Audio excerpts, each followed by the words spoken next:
사회윤리, 경제윤리, 환경윤리, 생태계윤리, 이런 거에 대해서 기독교가 생명력을 잃지 않았느냐라고 우리를 싸잡아서 비난을 하고 있습니다. 이런 건 다 외적인 우리에 대해서 비난이지요.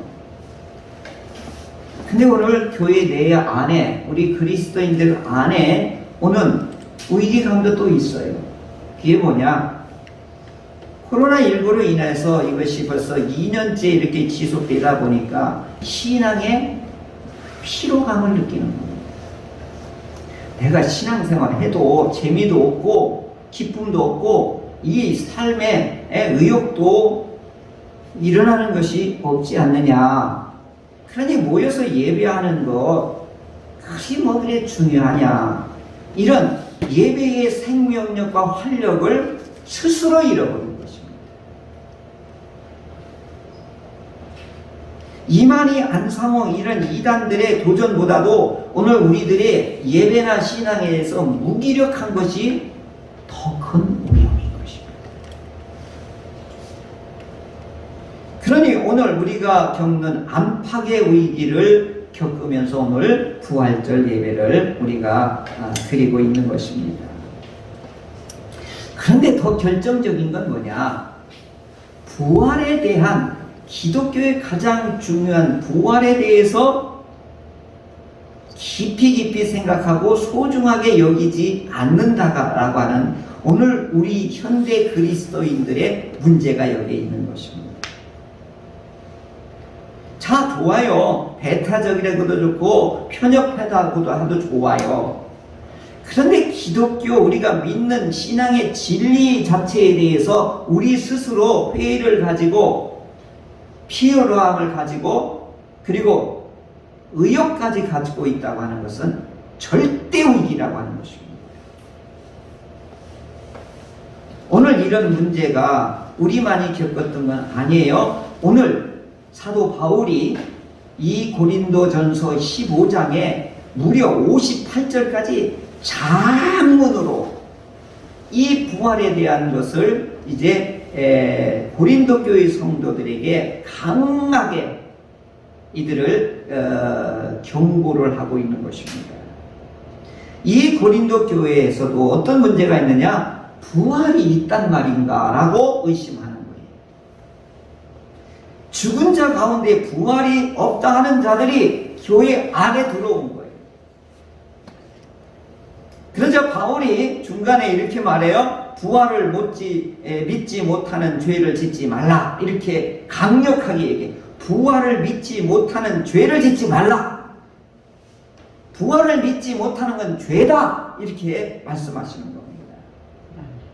부활이 없다면 우리가 애쓰는 거나 우리가 전하는 거나 우리가 가르치는 거나 이것도 다 헛것이다.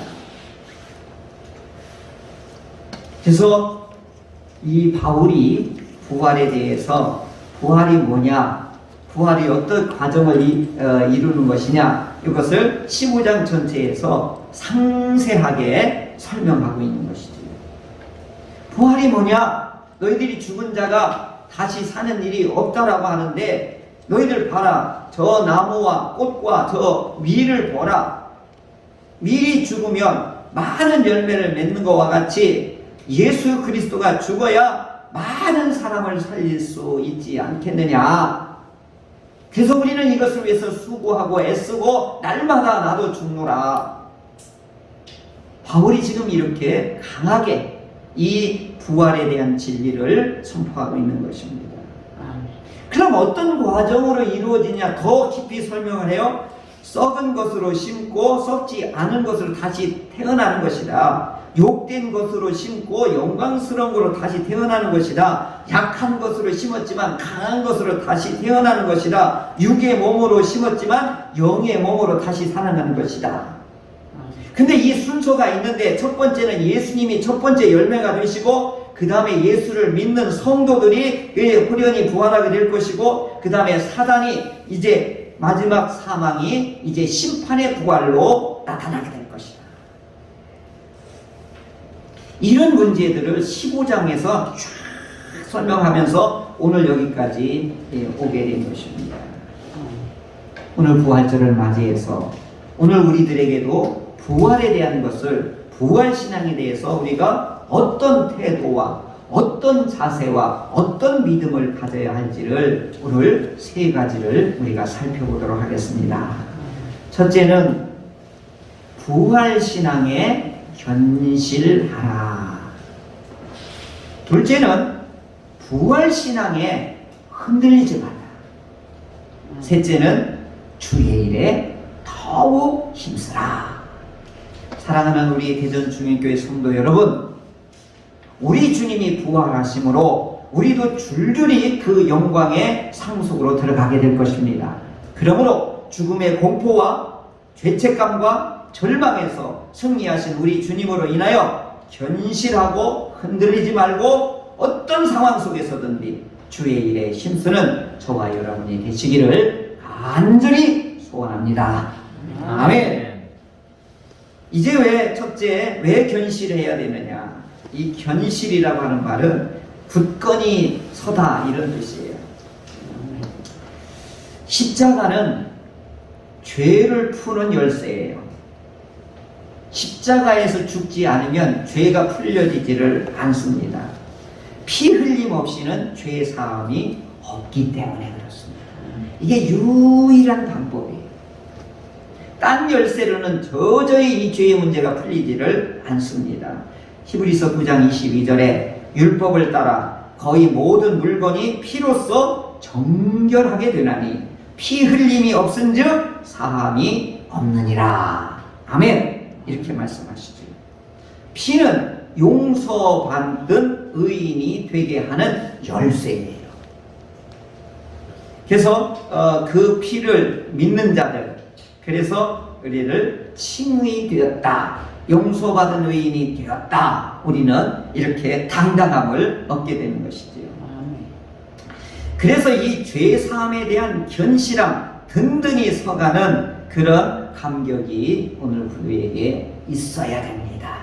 자, 그런데 죄사함 받았다고 너는 의인이야, 이제부터 용서받은 의인이요, 땅땅땅 재판장에서 판사가 그렇게 선언했다고 해서 우리의 삶이 행복하냐? 그렇지 않습니다.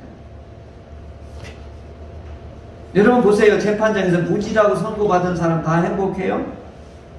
이때부터는 어떻게 해요? 용서받은 의인으로 살아가야 되는 치열한 삶이 우리에게 부여되는 것입니다.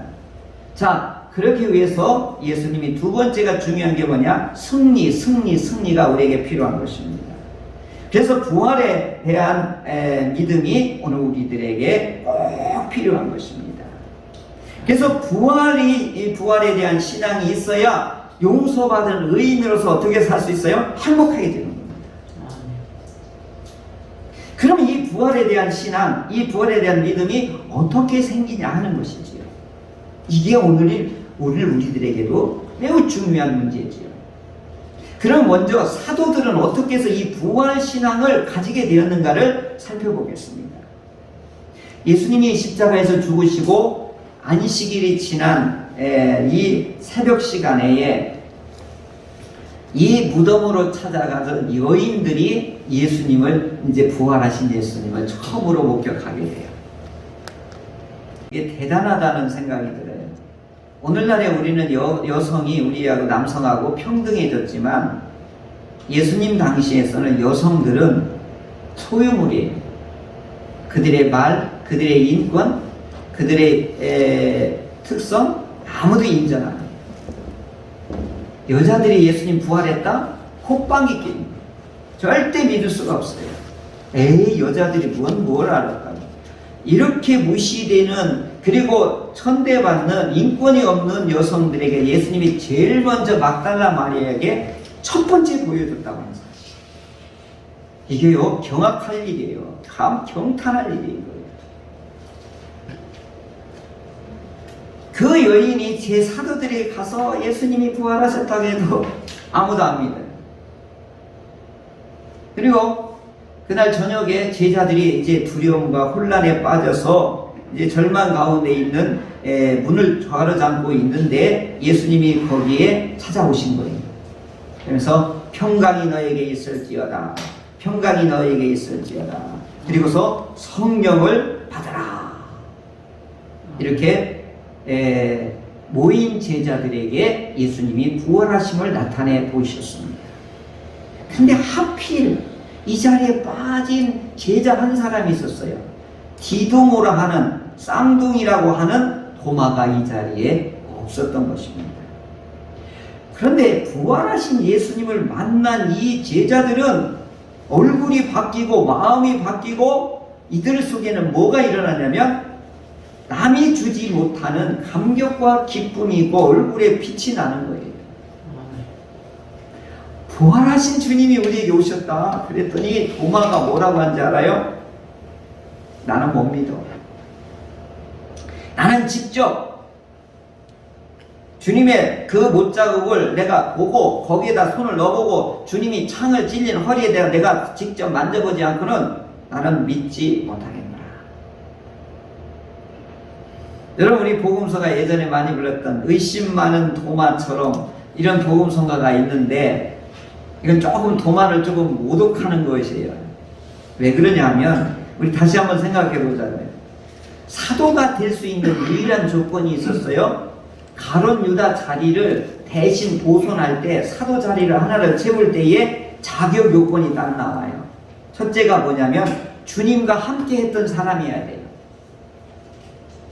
두 번째 뭐냐? 주님이 부활하신 것을 목격한 사람, 주님의 부활을 본 사람만이 사도의 자격이 주어지게 된 것이죠. 근데 도마는 지금 뭐예요? 부활하신 주님을 지금 목격했어요? 만나봤어요? 만져봤어요? 그러니까 뭐예요? 나는 사도라고 하면 나는 주님을 직접 내가 보거나 만져보지 않고서는 그 얘기를 하는 거예요. 부활하신 주님을 나도 보야지만이 나도 믿겠다, 이런 뜻이거든요. 의심 많은 도마보다는 이것이 더 깊은 속뜻이 있는 것이지. 또 8일이 지났어요. 제자들이 한 자리에 다시 모여 있을 때 주님이 다시 그 자리 가운데에 들어오셨어요. 너희에게 평강이 있을지어다 하시고 바로 그 자리에는 도마가 있었어요. 예수님이 도마에게 자기 손을 내밀어 보시면서 이렇게 해요. 내 손을 보고 내 손을 내밀어 내 옆구리에 넣어보라. 팩트 사실을 확인해 보라. 이렇게 예수님이 직접 손을 내밀고 옆구리를 보여주시는 것입니다. 그래서 도마가 직접 만져보고 직접 쳐다보고 나서 이 도마가 이런 고백을 해요. 나의 주님, 나의 하나님이십니다. 여기 11 사도들 중에 이런 고백을 한 사람이 누구예요? 도마밖에 없는 거예요. 도마는 진짜 예수님이 부활했다고 하면, 진짜 예수님이 다시 살아나셨다고 하면, 그 말씀대로 진짜 일어나셨다고 하면 내가 직접 보고 만지지 않고는 나는 못 믿겠다. 저는 오늘 이 과학적인 시대에, 이성적인 시대에, 합리적인 시대에도 이건 꼭 필요하다고 봐요. 나도 예수님이 부활하셨다고 하는 그 사실을 나도 내가 직접 보고 내가 직접 만져보고 내가 직접 느끼지 않고는 저도 믿을 수가 없습니다. 이게 의심 많아서 그런 게 아니라 그런 절실한 그 부활하신 주님을 만나고자 하는 간절한 믿음을 얘기하는 것입니다. 오늘 우리도 이게 필요한 것입니다. 나의 주님, 나의 하나님이십니다. 부활하신 주님을 만나고서 도마는 이런 엄청난 고백을, 진짜 믿음을 이렇게 고백했던 것이지요. 그런데 이때 도마 보고 예수님이 이렇게 말해요. 보지 못하고 믿는 자들이 복이 있느니라. 보지 못하고 믿는 자들이 복이 있대요. 이게 무슨 얘기예요? 믿음의 방식이 바뀌는 걸 말씀하시는 거예요. 사도들에게는 만지고 함께하는 그런 고난을 주셨지만 사도들 외에는 이제는 어떻게 해요? 만져보고 보고 이렇게 믿음이 아니에요. 들음으로 이제 우리가 믿게 되는 것을 이제 말씀하고 있는 것이지요. 사랑하는 성도 여러분, 부활하신 주님을 만난 사도들이 이제 바뀌게 되는데, 놀라운 것은 예수님이 부활하셨는데 여기에 못자국이 그대로 갖고 계시다고 하는 사실이에요. 여러분, 부활하면 몸이 바뀌거든요. 근데 왜 여기에 그대로 못자국을 그대로 이 흉악한 걸 보이고 계시느냐? 증표인 것입니다. 내가 너희와 영원히 너희와 함께하리라 한 것을 이 증표로 보여주는 것입니다. 부활하셨어도 오늘 예수님은 우리에게 영원히 함께 하신다고 하는 이 증표를 가지고 계시는 겁니다. 할렐루야. 우리 주님은 우리에게 약속한 것을 변함없이 내가 지킬 테니까 너희들은 어떻게 해라? 의심하지 말고, 그리고 믿음의 굳건히 살아. 동아에게 또는 우리들에게 이 말씀을 자기 몸으로 이와 같이 증언해주고 계시는 것입니다. 사도 바울은 어땠어요? 자격이 없는 사람이잖아요. 우리 성도들을 극렬하게 박해하고 죽이던 자 아니었어요? 그런데 그 기독교인들을 외국에까지 체포하러 가는 그 도상에서 부활하신 예수님을 거기서 만나고, 어느 정도로 강렬하게 만나냐면 말 탄 데에서 거꾸로 떨어질 정도로 강력하게 만나요. 어느 정도로 세게 만나냐면 눈이 멀어버려요. 얼마나 강렬하게 예수님을 만났던지. 그리고 이 사람이 바뀌는 거예요. 완전히 180도로 바뀌는 거예요. 핍박하던 사람, 체포하러 가던 사람이 어떻게 해요? 이제는 그분을 전하고 그분을 위해서 목숨을 내놓는 그런 위대한 사도로 전환이 되고 완전히 삶이 바뀌게 되는 것이죠. 이게 뭐냐? 부활의 놀라운 힘인 것입니다. 이런 사도들이 나중에 어떻게 됐어요? 죽음을 두려워하고, 그리고 예수님이 신문받는 곳에서 베드로가 너도 그 사람 당 아니냐 그랬더니 죽음이 두려워서 3번이나 아니요 라고 이와 같이 베드로가 자기 목숨 하나 살리기 위해서 두려워해서, 이런 사람이 나중에 거꾸로 십자가에 순교하는 그런 사람으로 어떻게 바뀔 수가 있겠는가? 바로 부활하신 주님을 만났기 때문에 이런 일이 가능했던 것입니다. 그래서 오늘 우리들이 예수님, 부활하신 주님을 만나기를 애쓰고 힘쓰고 간절히 바라는 그 믿음에 견실한 굳건히 서시는 저와 여러분이 되시기를 간절히 바랍니다. 아멘. 둘째로는 부활신앙에서 흔들리지 말라 하십니다. 부활은 사망에 대한 승리입니다.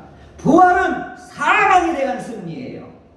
죄의 문제가 풀리고 사망의 세력이 이제 멸하고 이제 구원이 완성이 이루어지는 과정 속에 이 부활이 우리 주님께서 이루었던 것이죠. 십자가에서는 죄의 문제가 풀어주시고 이제 부활에 대해서는 우리가 승리를 이제 누릴 수 있도록 주님께서 그 길을 터 놓으신 것입니다. 그래서 부활이 없으면 우리 신앙이 피로하고 무의미하고 항상 눌려서 살아가게 됩니다. 부활이 있기 때문에 우리가 어떻게 해요? 승리를 맛보고 그 예수님의 부활이 승리 때문에 우리가 감격하고 기뻐하는 것입니다. 이게 여러분 잘 믿겨지지 않을 수도 있어요. 그래서 제가 늘 어떻게 이게 설명되면 좋을까 했는데, 저 김연아 선수를 늘 생각해봐요. 피겨스케이팅이라고 하는 건 우리나라에서는 불모지. 아무도 우리는 불가능하다고 생각했어요. 근데 이 조그만 소녀가 세계를 제패했어요. 캐나다 밴쿠버 올림픽에서 그 유명한 아사다 마오를 빙판에 쓰러뜨리게 하고 김연아 선수가 드디어 금메달을 땄습니다. 그때 얼마나 우리 국민이 기뻐했는지 몰라요. 김연아가 승리한 것은 대한민국이 승리한 거예요. 할렐루야? 할렐루야까지는 아니지만 김연아 승리는 대한민국 우리 국민까지 승리하게 된 거예요. 한 사람이 승리한 것이 대한민국이 승리한 것 같이 예수님이 부활로 죽음을 승리한 것은 바로 우리의 승리가 되는 것입니다. 아멘. 예수님이 부활로 승리하신 것은 바로 우리의 승리가 되는 것이에요. 왜 그러냐면 예수님께서 우리에게 모든 것을 상속하시거든요. 내 것이 너희 것이라고 말씀하시는 것이거든요. 만유의 상속자가 오늘 주님이신데 그 상속을 바로 우리에게 넘겨주시는 것이거든요. 그러니 예수님의 승리는 바로 오늘 우리들의 승리가 되는 것이지요. 아멘. 그래서 예수님의 부활은 곧 우리의 부활이 되는 것이고 예수님의 승리는 곧 우리의 승리가 되는 것입니다. 그래서 우리는 기뻐하고 감격하고 이 부활신앙이 있을 때 얼굴이 해처럼 빛나는 것입니다.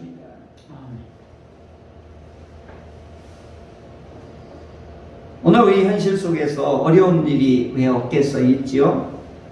한 예를 들겠습니다. 1944년 한 연구소의 직원이 거기서 화재가 발생함으로 인하여서 눈을 멀게 돼요. 비극적인 거예요. 근데 이 청년이 하나님 도와주소서, 하나님 도와주소서, 내가 눈을 멀면 이제 어떻게 살 수 있습니까? 이 청년의 이름이 메리 메이디예요. 이렇게 하나님 앞에 이 절망스러운 가운데 하나님 도와주소서, 하나님 도와주소서 간절히 이 절망 가운데 기도할 때에 이런 생각이 드는 거예요. 시각장애인들은 청소 빨래를 못하지, 이 생각이 드는 거예요. 그래서 이 사람이 그 어려움 중에 이 메리 메이드가 그래, 내가 이 시각 장애인들을 위하여서 내가 이 일을 좀 해봐야 되겠다 하는 생각이 불현듯 강렬하게 드는 거예요. 그래서 이 메리 메이드라고 하는 이 청년이 고린도전서 10장 31절의 은혜를 받는 거예요. 그 말씀이 뭐냐면, 그런즉 너희가 먹든지 마시든지 무엇을 하든지 다 하나님의 영광을 위하여 하라. 이 말씀을 회사 사원으로 경영 철학으로 채택을 해요. 그러면서 이분이, 이 메리 메이드 이 청년이 이 고난 속에서 무엇을 깨닫냐면 생명의 소중함을 깨닫는, 모든 생명은 하나님의 형상으로 창조된 사람이다. 그래서 경영 철학의 첫 번째가 뭐냐? 인간 존중. 종업원과 고객을 함께 만족시키자. 이것이 이 회사의 중요한 경영 철학이었던 것이죠. 그 이후에 이 회사 설립하고 연매출 100억 달러를 올리게 돼요. 우리 돈으로 10조 원의 기업이 되게 됩니다. 근데 이 회사가 오늘 우리나라에도 들어왔는데 집 청소 전문 기업이에요. 이렇게 홈 클리닝 전문 기업이에요. 이분이 이 고난 속에서 이 눈이 화재로 인해서 실명하면서 이 누구를 보게 된 거냐 하면 시각장애인의 안타까움을 보게 된 거예요. 그래서 전국 56개국에 1700만 명이 이 기업의 서비스를 받는다고 해요.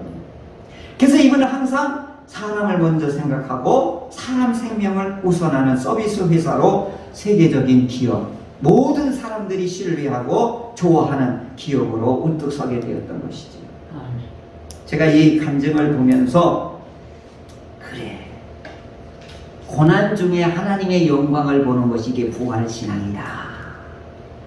한번 따라 하시죠. 고난 중에 부활신앙을 보는 것이 부활신앙이다. 부활신앙이 가장 핵심은 뭐냐? 생명을 소중하게 여기는 거예요. 왜요? 나도 하나님의 형상으로 다시 회복되거든요. 부활로 인해서 하나님이 원래 아름답게 보시기에 심히 좋았더라가는 그 형상으로 회복되는 것이거든요. 그러므로 오늘 우리들은 흔들리지 말아야 돼요. 우리 예수님이 부활 승리하신 그 믿음에서 결코 흔들리지 말고 여러분 굳건히 서시는 저와 여러분이 되시기를 바랍니다. 아멘. 자, 그러면 이런 가운데에 주의 일에 더욱 힘써자. 이 힘쓰는 일은 헛된 일이 아니다. 반드시 하나님이 상으로 갚아주신다. 바울은 이것 때문에 자기 목숨을 내놓으면서까지도 이와 같이 날마다 죽노라 하는 이런 믿음으로 복음을 증거했던 것입니다. 아멘. 저는 이게 핸드폰이 고마운 게 뭐냐면 봄이 오고 봄이 가는 걸 이게 찍게 돼요. 그래서 여러분 아침마다 카톡으로 말씀 배달할 때 되도록이면 제가 사진을 찍어서 거기다 말씀을 입혀서 이렇게 전달해요. 근데 요즘 봄이 왔는지 가는지가 동시에 일어나요.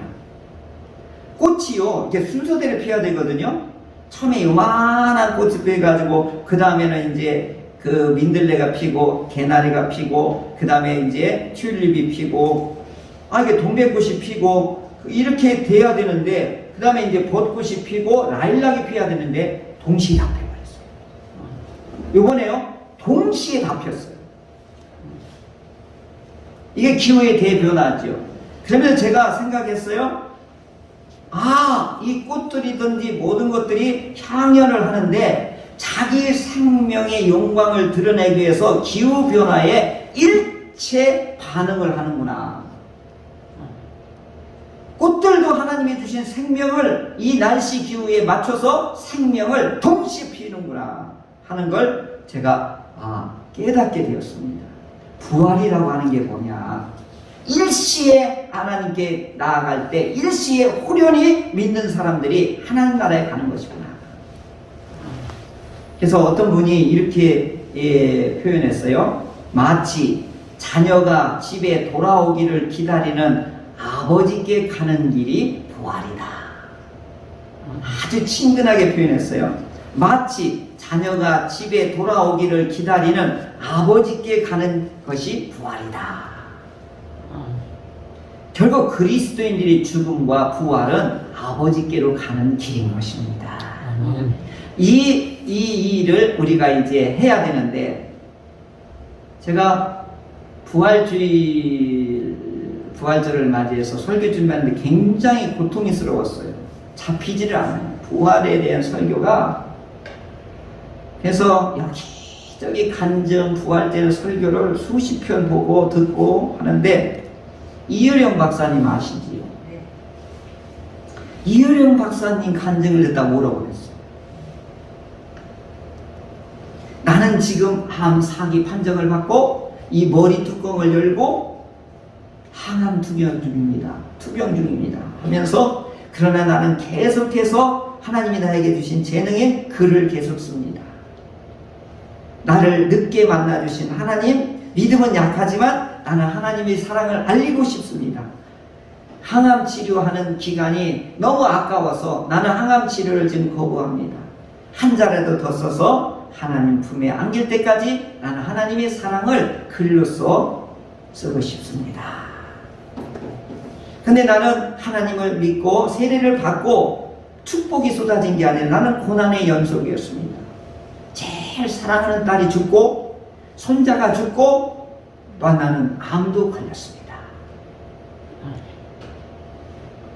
하나님을 믿으면 꽃길을 가는 것이 아니라 나에게는 엄청난 고난이 왔음에도 불구하고 나는 하나님을 사랑합니다. 어떤 사람들은 예수 믿어서 복받고 행복하고 잘 살고 형통의 길을 바라지만 나는 이 과정을 통하여서 진정한 하나님의 사랑을 이제 느끼게 되었습니다. 아멘. 그러면서 간증을 하는데, 청소년들한테도 간증하고 하는데, 나는 늦깎이다. 나는 믿음이 부족하지만 하나님께서 지성에서 영성으로 나를 불러주신 건 감사 감격이다. 그러면서 나는 이제 이 암과 함께 동거하다가 하나님의 부르심을 갈 때 나는 하나님 앞에 안기게 될 것이다. 이 의연함 때문에 제가 감동받았습니다. 이게 부활신앙에 기초한 주의 일인 것입니다. 사랑하는 성도 여러분, 조금 어렵다고, 조금 힘들다고, 고난이 닥쳤다고 이 부활신앙에서 견고하여 흔들지 말고 이 주의 일에 더욱 힘쓰는 저와 여러분이 되셔야 될 것입니다. 아멘. 반드시 하나님께서 오늘 사도 바울도 사망아 너희 쏘는 곳 어디 있어? 사망아 네 독침 어디 있어? 너희 다 끝나버렸어. 이렇게 바울은 사망에 대해 조롱까지 해요. 오늘 부활신앙이 없으면 우리는 죽음에 대한 어떻게 해요? 두려움 속에 우리가 사로잡히게 되는 것입니다. 그런데 우리 주님이 이 사망의 세력을 박살냈습니다. 할렐루야! 이기셨습니다. 승리하셨습니다. 주님이 승리하셨기 때문에 주님의 승리가 바로 우리 것이 되는 겁니다. 그것을 우리가 믿음으로 견고하게 붙들고 주의 일에 더욱 알리고 힘쓰는 것이지요.